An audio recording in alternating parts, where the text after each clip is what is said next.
দিল্লির রাজপথে লাখো তরুণের বিক্ষোভ। নিট প্রশ্নভাসের বিরুদ্ধে তরুণদের ককরোচ মুভমেন্ট আর অধিকার আদায়ের স্লোগানে প্রকম্পিত ভারতবর্ষ।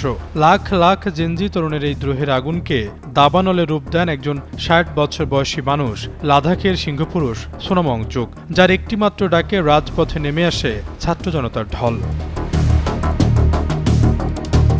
বলিউডের 3 ইডিয়টস সিনেমার আসল হিরো সোনাম ওয়াংচুক এবার রিয়েল লাইফে কাঁপিয়ে দিলেন পুরো ভারতবর্ষ।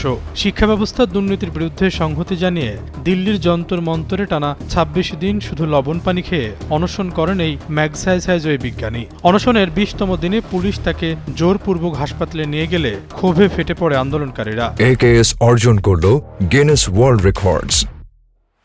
AKS এরপর থেকে বিক্ষোভে নতুন মাত্রা যোগ হয়।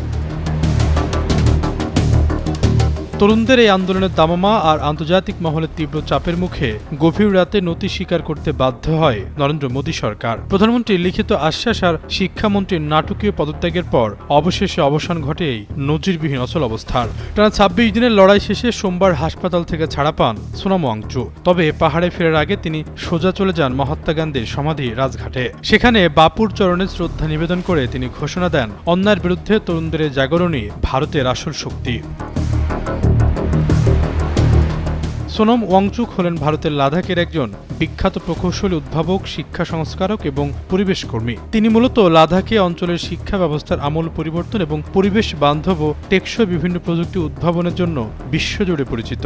দিল্লির রাজপথ কাঁপিয়ে বিজয়ের বেশে আবারও লাদাখের শান্ত পাহাড়ে ফিরলেও পেছনে রেখে গেলেন কোটি তরুণের বুকে প্রতিবাদের এক নতুন বসন্ত।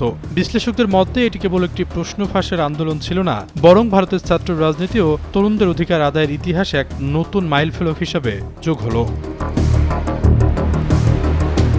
আশরাফুল ইসলাম, যুগান্ত নিউজ।